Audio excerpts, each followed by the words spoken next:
Hello, dear members of the Soul Stories family. Today we will bring you a romantic love story, so let's get started. Don't forget to subscribe to our channel so you don't miss any meaningful stories. Part 1. Collision. Nyla Miller stood in front of the mirror in her small Brooklyn apartment, adjusting her gray blazer and smoothing her shoulder-length brown hair. Today was her first day as head of human resources at TechFront, a leading technology corporation in Manhattan, New York. At 28, she was proud of her achievements, graduating with honors in HR management, 5 years of experience at startups, and now a major step forward in her career. She was ready to transform TechFront into an ideal workplace, where employees came not just for the paycheck, but for a sense of belonging. She grabbed her latte from the coffee shop downstairs, hopped on the subway, and 40 minutes later stood before TechFront's gleaming glass building. The 42nd floor, where she'd work, was a modern space with transparent glass walls, open workstations, and employees in company logo hoodies, clutching MacBooks, moving quickly as if racing in an invisible competition. Nyla, in her sleek blazer and pointed-toe heels, felt slightly out of place among this tech bro crowd. But she didn't mind. She was here to do her job, not to fit in like that. After stepping out of the elevator, she was led to her private office by Mia, a young HR assistant. It was a tidy corner with a glass door overlooking the Manhattan skyline, a light wooden desk, and a cushioned swivel chair. "You're the first HR head here in 2 years," Mia said, her voice tinged with unease. "Blake doesn't like keeping HR around long." Nyla raised an eyebrow. "Anthony Blake, the CEO?" Mia nodded. "He's tough. Be careful." Nyla gave a small smile. "Thanks, but I've handled enough bosses to know how to manage." She sat down, opened her laptop, and started her day by checking her meeting schedule. Then she drafted an introductory email to all employees. But first she wanted to message Jenny, her best friend in marketing, to brag about her first day. She opened the email app and typed quickly, "First day at TechFront. CEO Anthony Blake is a total medieval king, but I'll show him who really manages people around here."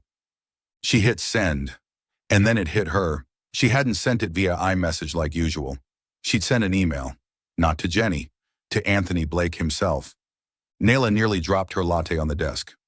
"No, no, no," she muttered, her trembling hands opening the sent folder. There it was, clear as day. To Anthony.Blake@techfront.com. In her haste, she'd mistyped from the company directory. She had to delete that email before he saw it. There was no other option. Nyla bolted up, rushed out of her office, and turned to Mia at the desk outside. "Where's the CEO's office?" "You're going to see him now?" Mia's eyes widened. "He hates being disturbed, especially on Monday mornings." "If I don't disturb him, I'm out of a job," Nyla shot back, then dashed to the oak double doors at the end of the hall, where a small plaque read, "Anthony Blake, CEO." She knocked. No answer. She pushed lightly. The door wasn't locked. Inside was a spacious room with a glass desk, a black leather chair, a bookshelf packed with tech titles, and a large wardrobe in the corner. Anthony's laptop sat open on the desk, its screen glowing. Nyla glanced around. No one. She muttered, "Just delete the email and get out." She stepped toward the desk, but then heard water running from the small adjacent bathroom. He was in there. She was about to dart to the computer when the bathroom door swung open. In a split second, Nyla dove into the wardrobe, pulling the door shut just enough to hide. It was pitch dark inside, a whiff of masculine cologne making her slightly dizzy. She stood still, holding her breath, praying he wouldn't open it. But life doesn't play fair. The wardrobe door flew open. There stood Anthony Blake, tall, dark hair wet and clinging to his forehead, wearing nothing but a white towel around his waist. Fresh from a shower, a few water droplets lingered on his shoulders. His piercing blue eyes stared at her as if she were an alien that had just crash-landed from another planet. "Miller?" His deep voice was cold enough to give her goosebumps. "What are you doing in my wardrobe?" Nyla panicked, her hand instinctively clutching a white dress shirt hanging beside her like a lifeline. I was checking storage space, because employees need comfortable spaces, right?" Anthony frowned, clearly not buying a word. And you check by hiding in there? She swallowed hard, trying to maintain professionalism despite her pounding heart. Actually, I got the wrong room. Sorry, I'll go. But Anthony stepped forward, blocking her path. He crossed his arms, the motion causing the towel to slip slightly, and Nayla quickly averted her gaze, her ears burning red. Not so fast. I just saw an interesting email from you. Is that what you were trying to delete? Nayla froze. He'd read it. He walked to the desk, opened his laptop, and read aloud. First day at TechFront. CEO Anthony Blake is a total medieval king, but I'll show him who really manages people around here. He looked up, his lips curling into a dangerous smirk. Medieval king, huh? Who do you think you are to manage me? I didn't mean it like that, Nayla stammered. It was just a joke. HR is here to help others, Anthony said, his tone icy. Not sneak into people's wardrobes like a spy. Impressive first day, Miller. Nayla blushed, unsure whether to flee or apologize again. But Anthony just scanned her from head to toe and said, You've got 1 week to prove you're not useless. Don't disappoint me. Nayla's first day at TechFront ended with a warning and a gut feeling she'd just provoked someone she shouldn't have. After the wardrobe incident, Nayla Miller decided to keep her distance from Anthony Blake, at least physically. She told herself she'd focus on work, prove her worth, and absolutely avoid setting foot near the CEO's office unless absolutely necessary. But at TechFront, distance wasn't easy to come by. As head of HR, she had to work directly with Anthony on all people-related matters, from hiring and training to benefits policies, things he either didn't care about or, worse, saw as pointless hassles. On her third day at TechFront, Nayla decided to start with a big swing. She'd spent the previous night perfecting a proposal to increase the hiring budget. Her 5-page report was packed with data and sharp arguments. TechFront was losing top software engineers to competitors like Google and Amazon due to uncompetitive salaries. The tech team's turnover rate had spiked 15% in the past 6 months, and if they didn't act now, the company would soon lag in the tech race. She emailed it to Anthony early that morning with the subject line, Hiring Budget Increase Proposal, Urgent Review Needed. To avoid repeating her earlier mistake, she triple-checked the address, to anthony.blake@techfront.com, before hitting send. Anthony's reply came 12 minutes later, so curt it made Nayla want to slam the desk. Proposal rejected. We don't need more people. We need efficiency. No explanation, no questions, not even an extra punctuation mark. Nayla stared at the screen, feeling her blood boil. Efficiency? Does he think employees are machines? She muttered, gripping her latte so hard it creaked. She couldn't let this slide. She opened a new email and drafted a 3-page response, citing data from TechFront's own internal reports to prove that efficiency couldn't exist without talent. At the end, she couldn't resist a subtle dig. Efficiency doesn't magically sprout from your desk, Mr. Blake. It takes people, and people don't work for free. Then, to ensure he couldn't ignore her, she hit reply all, sending it to the entire leadership team, from the CFO to the CTO. If Anthony wanted to play the silent game, she'd make him speak up. The next day, during an all-hands meeting in the 42nd floor conference room, Anthony fired back in a way Nayla hadn't expected. Standing at the head of the table in a fitted black suit, his deep voice steady like a speech, he said, I received a hiring budget increase proposal from HR. I don't agree. We don't need to waste money on unnecessary things. The current team can work efficiently without more hires. He paused, his sharp blue eyes sweeping to Nayla, sitting at the far end with a stack of papers, as if daring her to speak. Nayla wasn't the type to stay quiet under attack.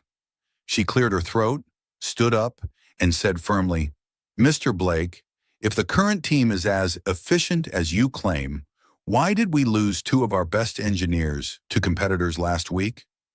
Was it because they suddenly wanted a change of scenery, or because our bonus policy is straight out of the Middle Ages? The room went dead silent. One employee coughed. The CFO, a middle-aged man named Greg, bowed his head, hiding a smirk. Anthony stared at Nayla, saying nothing, but his gaze felt like it could drill a hole through her forehead. Finally, he replied, "You want to argue, Miller? Bring data, not empty words." Then he ended the meeting and strode out with his usual icy demeanor. From that moment, a cold war between them officially erupted. Anthony slashed the training budget Naila proposed by week's end, claiming it was unnecessary at this stage. Naila countered with an 8-page report detailing the tech team's rising turnover, complete with a cost comparison of retention versus rehiring. She closed her email with, "If you want to save a few thousand now, go ahead. Just don't ask why we're losing millions when people walk out." Their email exchanges became a silent battle of wits, and Naila didn't shy away from playing hardball.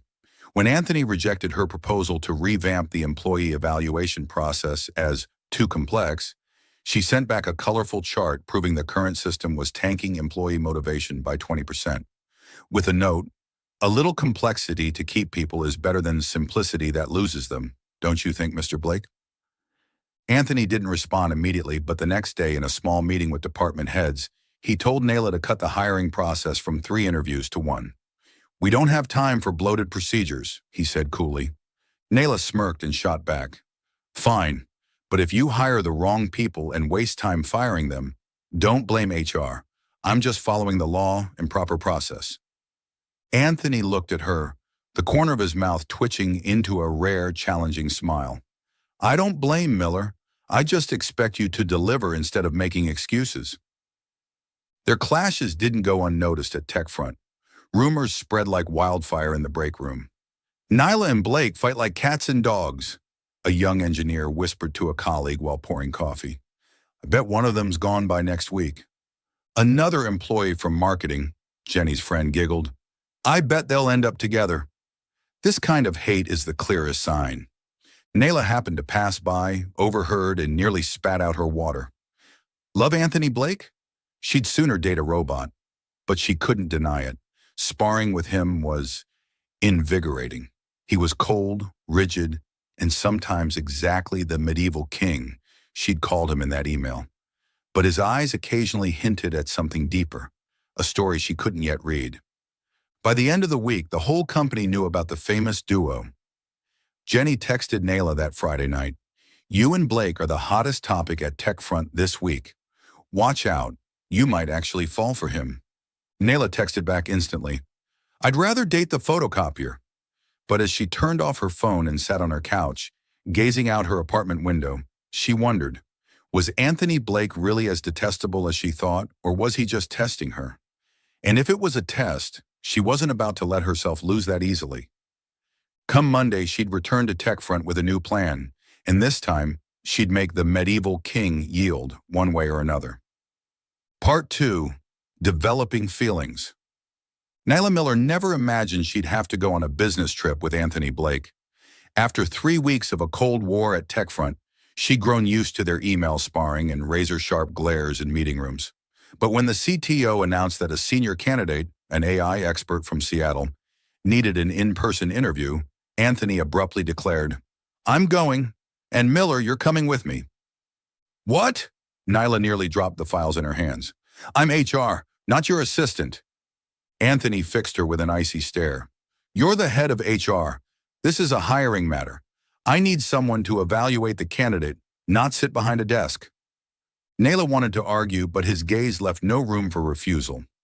So on Friday morning, she stood at JFK Airport with a small suitcase, a cold latte, and a grumpy CEO beside her, checking his watch as if the entire world revolved around his schedule. The flight to Seattle was supposed to take 6 hours, but life with Anthony in the picture was never that simple for Naila. Bad weather delayed the flight by 3 hours. They sat in the VIP lounge, 3 seats apart. Anthony buried himself in his laptop, typing as if he were running the world.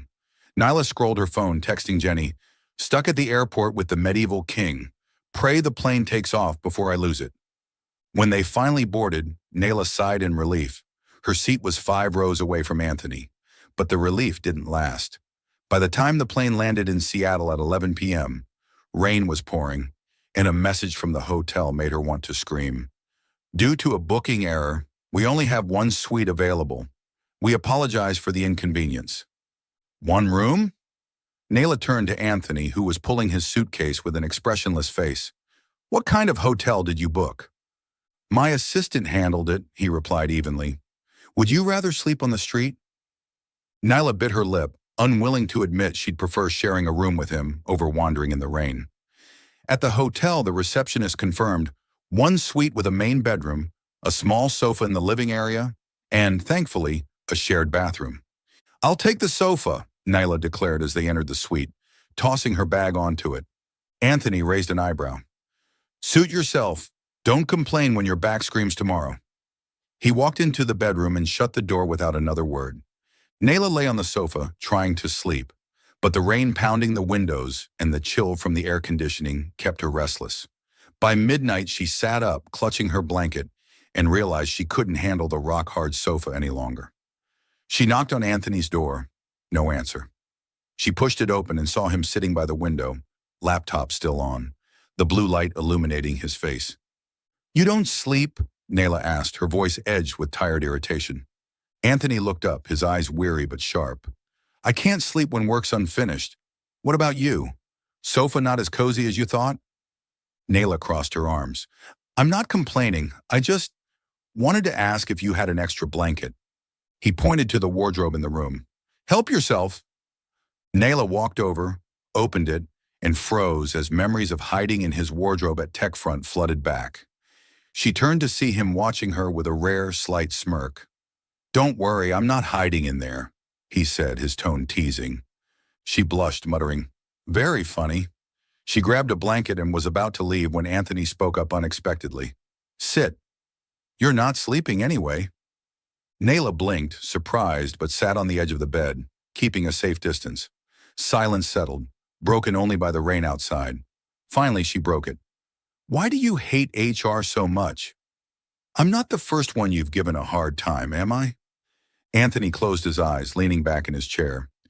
I don't hate HR. I just don't trust them. Don't trust? Nyla frowned. Why not? He was quiet for a moment, then spoke, his voice lower than usual. 3 years ago, I trusted someone in HR. She didn't just manage people, she managed my personal life too. In the end, she sold internal info to a competitor for a better job. I lost a major project because of it. Nyla was stunned. She hadn't expected the medieval king to have been betrayed, and by an HR person. I didn't know, but not everyone's like that. Anthony opened his eyes, meeting hers. I know, but I don't want to risk it again. She nodded, then blurted out, I've been betrayed too. Not at work, but in love. My ex left me for another woman right before I was going to propose to him. It took me 2 years to trust anyone again. Anthony studied her, his gaze softening slightly. Propose? You're a take-charge type. Nyla smirked. I'm HR. I manage everything, even my heart. Clearly, I'm not great at it. He laughed the first time she'd heard it from him. Not cold, not mocking, but genuine. We're more alike than I thought, he said, turning to look at the rain outside. Nyla didn't reply, but a strange feeling stirred in her. Their conversation stretched into the early hours, shifting from work to old scars they'd both kept hidden. When she returned to the sofa with the new blanket, Anthony no longer seemed just a medieval king. He was a man who'd been hurt, like her. The next morning, they went to the interview together. The candidate, a middle-aged man with an impressive resume, answered Anthony's questions smoothly. But when it was Nyla's turn, she asked, what do you do when you have to choose between personal gain and the company's benefit? The candidate faltered, and Nyla glanced at Anthony. He gave a slight nod, as if acknowledging she'd done well. On the way back to the hotel, Anthony said, You did good today. Maybe I underestimated you. Nyla smirked. Thanks, but don't expect me to swoon over a rare compliment.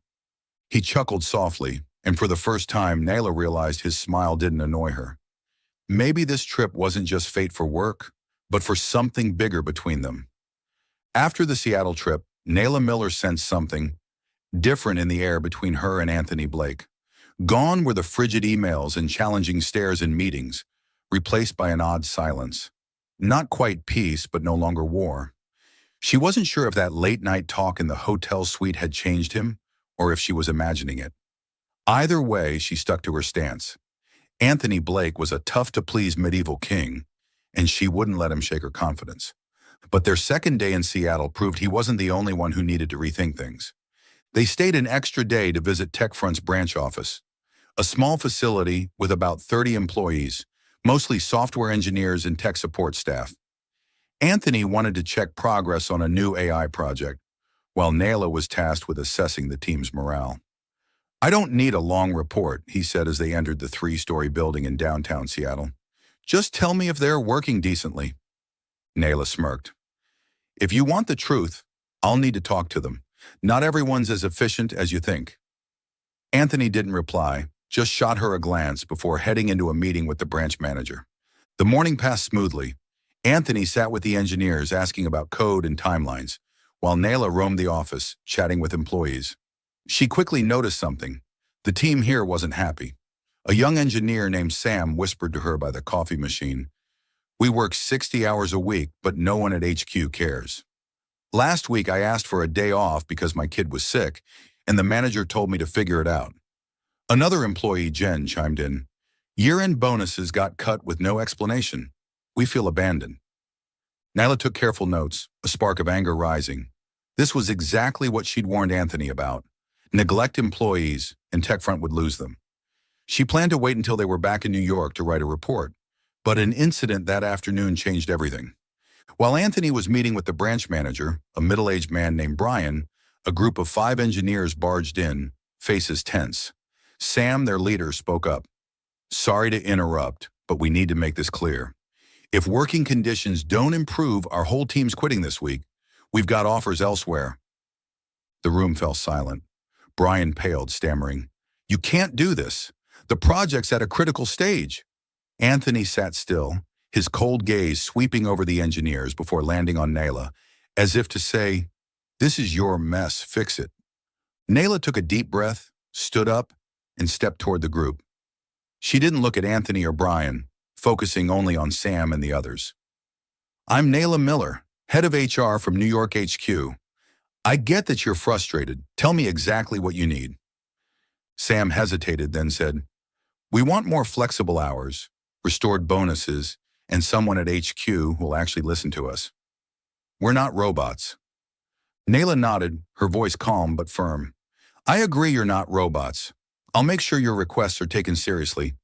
But if you quit now, this project collapses, and the ones left behind suffer. Here's my offer. Give me 48 hours to work with HQ and find a solution. Will you stay until then?" The group exchanged looks, and Sam nodded. "Okay, 48 hours." Nayla turned to Brian. "I need you to send me the branch's financials and current benefits list right now." Then she glanced at Anthony, waiting for his reaction. He said nothing, just gave a slight nod, a rare sign he'd let her take the lead. For the next 2 hours, Nayla worked nonstop. She called HQ, asking Mia to dig up old benefits data for the Seattle branch. She drafted a concise plan, a 10% year-end bonus increase, 2 remote work days per week, and monthly virtual meetings between the branch and HQ. She emailed it to Anthony with a note. "This is how you keep people. Reject it, and it's on you." His reply came in 15 minutes. "Approved, but you oversee implementation." Nayla sighed in relief, then met with the engineers to share the plan. Sam gave a small smile. "Thanks, Miss Miller. No one from HQ's ever done this for us." As the afternoon ended, Anthony walked out of the branch office with Nayla.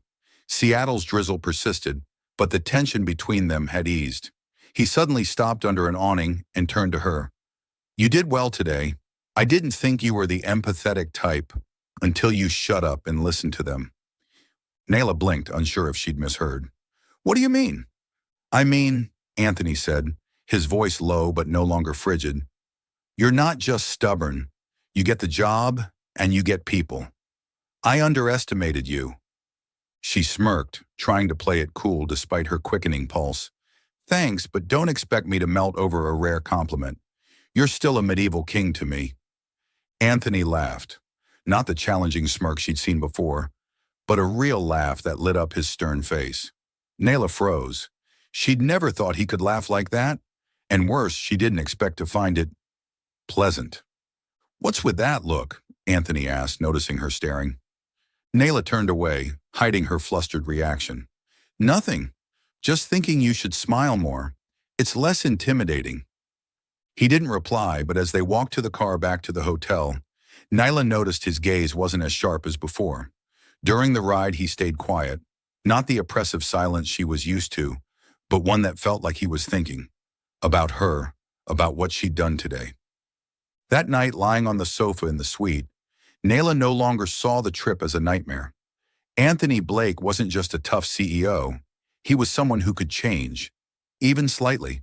And for the first time, she wondered if she was changing how she saw him too. Part 3. Fake Turns Real. Nyla Miller never imagined she'd become Anthony Blake's fiancée, even if it was just pretend. After the Seattle trip and weeks of tense work at TechFront, she'd grown accustomed to clashing with him over emails or in meeting rooms.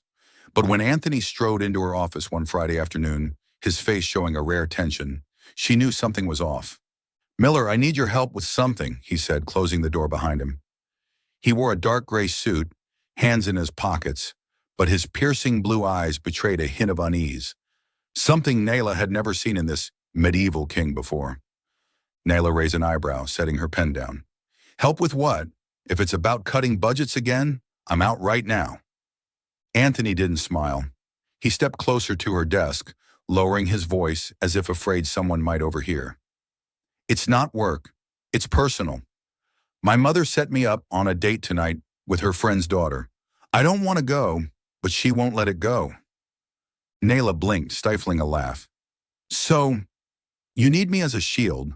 Like, sorry, I'm busy?" "Not exactly," Anthony replied, pausing as if weighing his next words. "I need you to come with me and pretend to be my fiancé."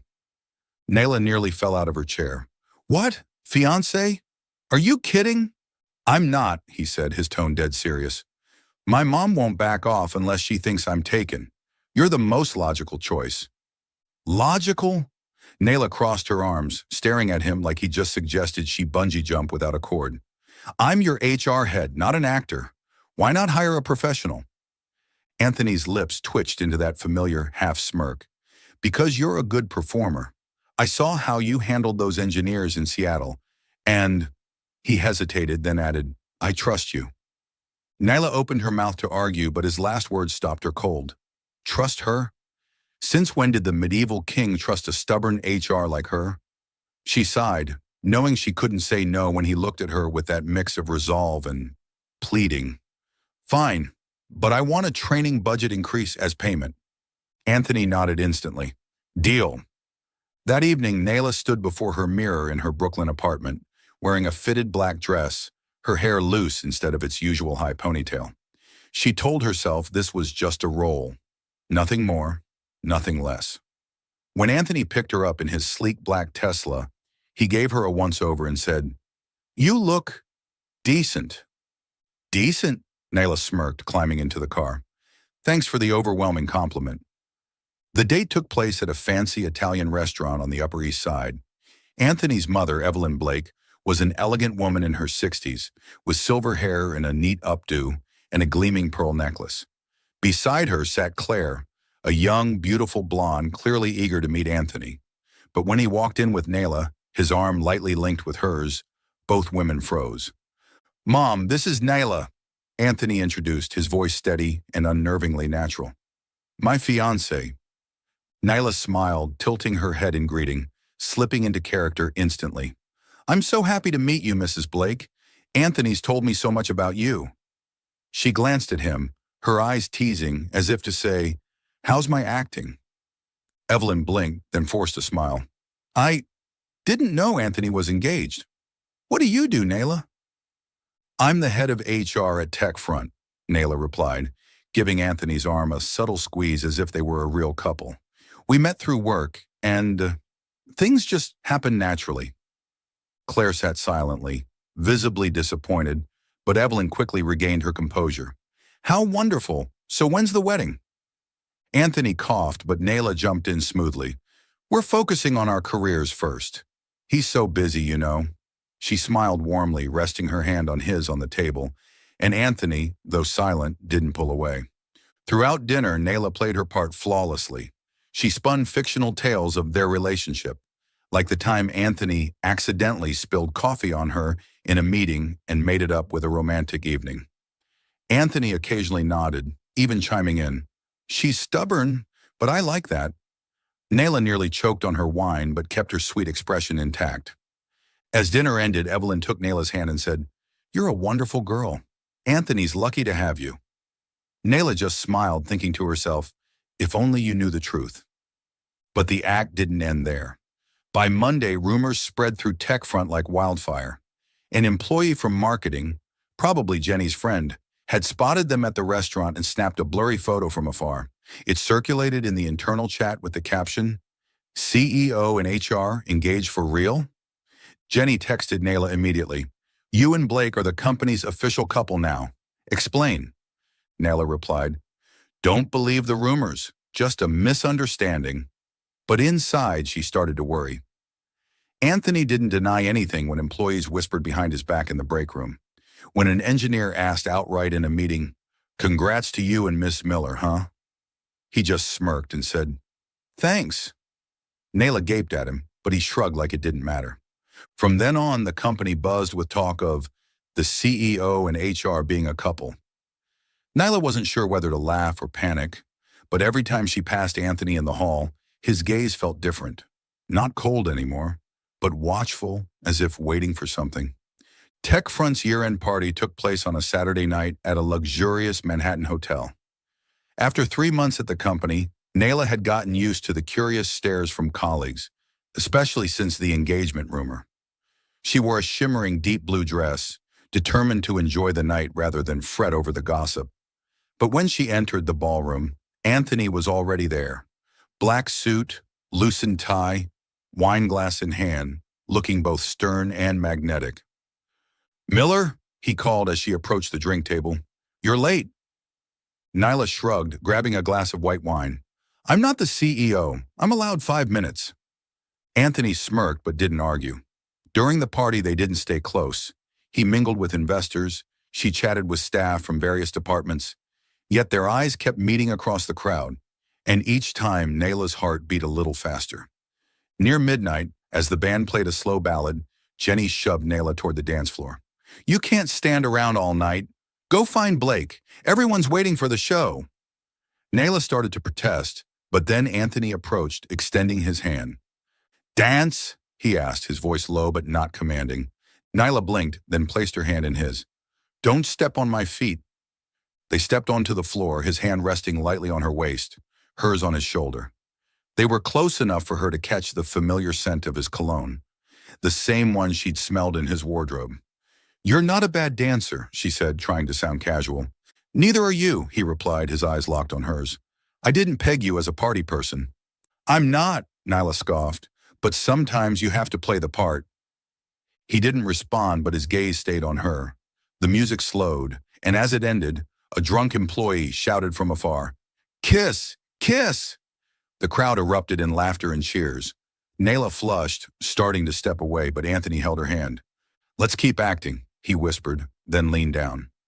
Before she could react, his lips met hers, soft, warm, and nothing like a performance. Her wine glass trembled in her hand, but she didn't push him away.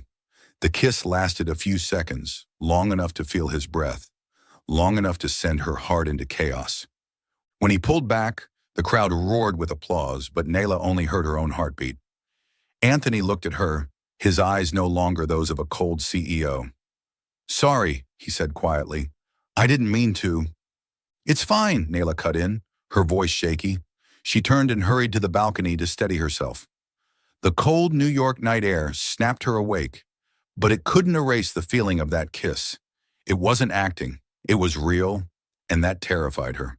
She told herself it was the wine, the party vibe, the rumors that had pushed them to this moment. But when she returned to the ballroom and saw Anthony still standing there, watching her from a distance, she knew she was in trouble. She wasn't just pretending anymore. She was genuinely falling for her boss, for the medieval king she'd sworn she'd never care about. Part 4, Crisis. Nyla Miller never thought she'd resign from TechFront, not after 3 months of fighting to prove her worth. not after clashing with Anthony Blake and slowly feeling a deep connection grow between them. But after the kiss at the year-end party, everything spiraled. Rumors about them swept through the company, curious stares from colleagues suffocated her, and her heart, something she'd always controlled, now betrayed her every time Anthony appeared. She knew she was falling for him, but she didn't expect a bigger crisis to force her into an unavoidable decision. The Monday after the party, Nayla walked into the office with a heavy heart. She tried to focus on work, but the atmosphere at TechFront had shifted. Employees whispered behind her back, some joking, "Is Miller about to become Mrs. Blake?" Jenny texted nonstop, "Did you and Blake really kiss? I need details now." Nayla didn't reply. She just wanted to forget that kiss. But every time she saw Anthony pass by in the hallway, his gaze lingering on her longer than usual, her heart raced uncontrollably. That afternoon, an email from the IT department caught her attention. Subject: Security alert, unauthorized access to HR system. Nyla opened it, and her blood ran cold. Someone had breached the HR database, stealing personal data on over 50 employees, including salaries, performance reviews, and her internal notes about company issues. Its preliminary report suggested an external attack, but there were signs of an insider granting access. Nayla immediately called an emergency meeting with the leadership team. Anthony was there, seated at the head of the table, his gaze as sharp and cold as ever. She laid out the situation. "We're facing a serious data breach. I've asked IT to lock down the system and investigate right away. But my biggest concern is that someone inside might have helped." Anthony looked at her, his voice low. "Who do you suspect?" Nayla took a deep breath. "I don't suspect anyone specific, but HR manages this data. If there's an insider, they could have exploited a gap on our end." Before Anthony could respond, Greg, the CFO, cut in, his tone dripping with sarcasm. "HR, huh? Then shouldn't you take responsibility, Miller? Or were you too busy playing house with Blake to notice?" The room fell silent. Nayla's face burned, but she stayed composed. "I haven't neglected my job. If you've got proof I messed up, show it." Greg smirked. "Who knows? Maybe you're like Sarah Carter, our old HR. She got close to Blake too, then sold out the company. Could this be round two?" Nayla froze. Sarah Carter? She'd never heard that name from colleagues, but Anthony's eyes darkened the moment Greg mentioned it. He slammed his hand on the table, his voice icy. "Enough, Greg. Miller's not Sarah. Stop spouting nonsense without evidence." The meeting ended in tension. Nyla left the room, her mind a tangled mess. She called Mia into her office asking for info on Sarah Carter. An hour later, Mia brought an old file, and it all clicked. Sarah had been head of HR, had dated Anthony, and betrayed him by selling confidential info to a competitor.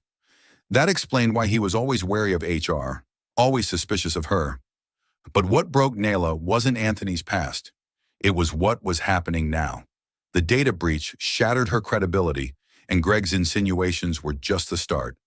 By day's end, rumors swirled through the company. The new HR let data leak because she's distracted by the CEO. Though baseless, the whispers choked her. She felt she'd lost control not just of her job, but of the trust from the people she'd once championed. That night, Nayla sat in her apartment, staring at a resignation letter on her laptop screen. She wasn't quitting because she feared Anthony doubted her. She was quitting because she couldn't stay where her every move was questioned, twisted by rumors and someone else's past. The data breach was the final straw. It showed her that no matter how hard she tried, she'd be compared to Sarah, and her tie to Anthony only made it worse. She typed, "To the TechFront leadership team, I hereby resign from my position as head of human resources, effective 2 weeks from January 10th, 2026. Reason: I cannot continue in this role after the data breach and its negative impact on the company. Sincerely, Nayla Miller." She hit send, emailing the leadership, including Anthony, and felt a vast emptiness settle in. The next day, Nayla avoided Anthony. She handed tasks to Mia, giving detailed instructions to keep HR steady after she left. But inside, she couldn't stop thinking about him, his smile in Seattle, the kiss at the party. She wondered if she was running from something bigger or just shielding herself from a storm she couldn't weather anymore. Anthony Blake had always prided himself on staying calm in any situation. He'd steered TechFront through financial storms, fierce competition, and Sarah Carter's betrayal 3 years ago without flinching. But on Wednesday morning, when he opened his email and saw resignation, Nayla Miller, it felt like the floor dropped out beneath him. Reason: I cannot continue in this role after the data breach and its negative impact on the company. Anthony reread it, each word cutting like a knife. He knew the breach was serious. He'd spent all day yesterday with IT tracing its source, but he hadn't expected it to drive Nayla to this. He called Mia on the intercom, his voice urgent. "Where's Miller?" "She's in the small meeting room handing over work," Mia replied hesitantly. "Mr. Blake, is she really leaving? Everyone's freaking out, especially after the data thing." Anthony hung up without answering. He shot to his feet and strode out of his office, feeling, for the first time, that he wasn't in control. The data breach was a blow to TechFront, but losing Nayla, who'd become vital to the company and to him, was far worse. He didn't understand why she hadn't confronted him, fought like she always did. But one thing he knew: he couldn't let her go. That evening, Anthony drove to his mother's Upper East Side apartment, his mind a whirlwind. Evelyn was in the living room, reading by the fireplace. When he walked in, she looked up, instantly clocking the strain on his face. "Anthony, what's wrong?" He sank onto the sofa, rubbing his forehead. "Nyla resigned." Evelyn frowned. "Why? I thought you two were doing well?" Anthony sighed, recounting the data breach, Greg's digs in the meeting, and the rumors after the party kiss. "She thinks it's her fault, but it's not. It hasn't found the insider yet. She just gave up." Evelyn set her book down, studying him. "You don't want her to leave, do you?" "I love her, Mom," Anthony said, his voice low but firm. It was the first time he'd said it aloud, and it felt like a weight lifting. "I used to think she was like Sarah, the one who betrayed me. But Nayla's not her. She's blunt, stubborn, and always puts the company first. I can't lose her." Evelyn smiled gently. "Then keep her. Don't let her think she's a burden." Anthony nodded, and the next morning he acted. Nyla was in TechFront's small meeting room, explaining crisis protocols to Mia and two other staffers. She kept her voice steady, though her heart was heavy. The breach hadn't just cost her credibility. It showed her how her bond with Anthony blurred the lines between work and feelings, fueling rumors she couldn't endure. Suddenly, the door burst open, and Anthony stormed in, suit rumpled, hair messy, eyes blazing with resolve. "Miller," he barked, his voice startling the room. "Outside. I need to talk to you." Nyla frowned, standing. "I'm in a meeting. What?" "No time," he cut her off, grabbing her arm and pulling her out amid stunned stares. He led her to his office, slammed the door, and faced her. "Why are you resigning?" Nayla crossed her arms, trying to stay tough despite her pounding heart. "I wrote it in the email. The data breach is on HR. I don't want the company to suffer more because of me." "Don't lie," Anthony snapped, his voice trembling. Something she'd never heard before. "It's not just the data. IT hasn't concluded anything. It's Greg, the rumors. Me, right?" Nayla bit her lip, unwilling to admit it, but he stepped closer, his gaze pressing her. "I know about Sarah," she finally blurted. "I know she was HR, know she betrayed you. Now everyone sees me as Sarah 2.0. I don't want you or anyone doubting me anymore." Anthony froze, then shook his head. "You think I doubt you? Nayla, the breach isn't your fault. I checked with IT, the insider's not from HR. Greg, I'll deal with him. But you're quitting because you think I don't trust you?" "It's not just that," Nayla said, her voice cracking. "The rumors about us mess everything up. I can't work when people think I'm here because of you." Anthony grabbed her hands, pulling her close. "What they think doesn't matter. I know you're not Sarah. You saved the Seattle branch, changed me, made me laugh after years. I don't care if you're HR or anyone else. I love you for you." Nayla blinked, tears spilling despite her efforts. "Anthony, are you serious?" He squeezed her hands, his voice soft but unwavering. "I've never been more serious. You can leave the job, but don't leave me. Nyla stood still, her heart seeming to stop.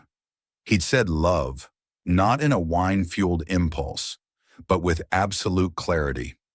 She looked into his eyes, seeing sincerity and a flicker of fear, as if he truly dreaded losing her. But the breach, the company. I'll handle it, he interrupted. You don't have to carry it alone. Stay, not for the job, but for me. Nayla gave a watery laugh, feeling relief flood in after days of strain. You really are a medieval king, ordering my heart around. Anthony chuckled, pulling her into his arms, holding her tight like she might vanish. So, will you be my queen? She didn't answer, just rested her head on his chest, knowing that no matter the storm, they'd found a way through. Not with logic, but with real love. Sweet like Lottie. Nayla Miller once thought she'd stay at TechFront forever. Not for the job, but for Anthony Blake. After he stormed into the meeting room, grabbed her hand and said, "You can leave the job, but don't leave me," she'd wavered. But the data breach, the rumors, and the pressure from within herself made her realize staying wasn't the best choice. Not right now.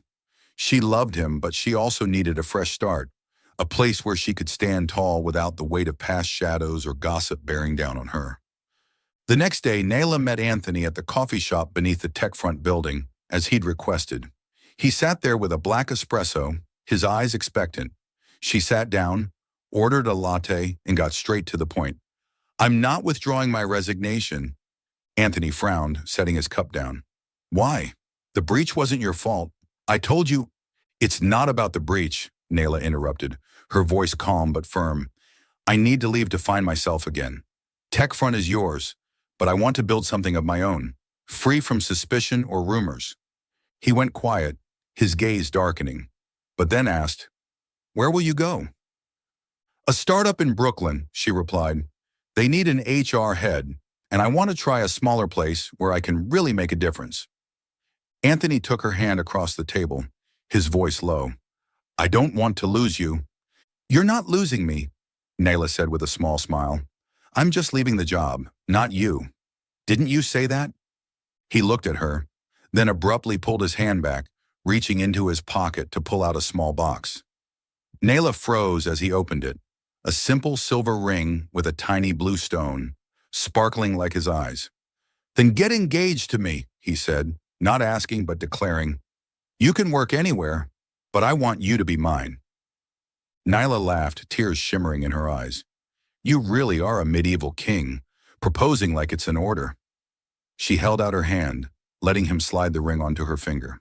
"Fine, but don't expect me to stay home brewing coffee for you."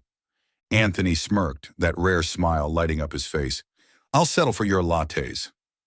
2 weeks later, Nayla left TechFront. On her last day, she handed over her duties to Mia, received goodbye hugs from colleagues, and got a mix of congratulations and regret from Jenny. "Who's going to spar with Blake now?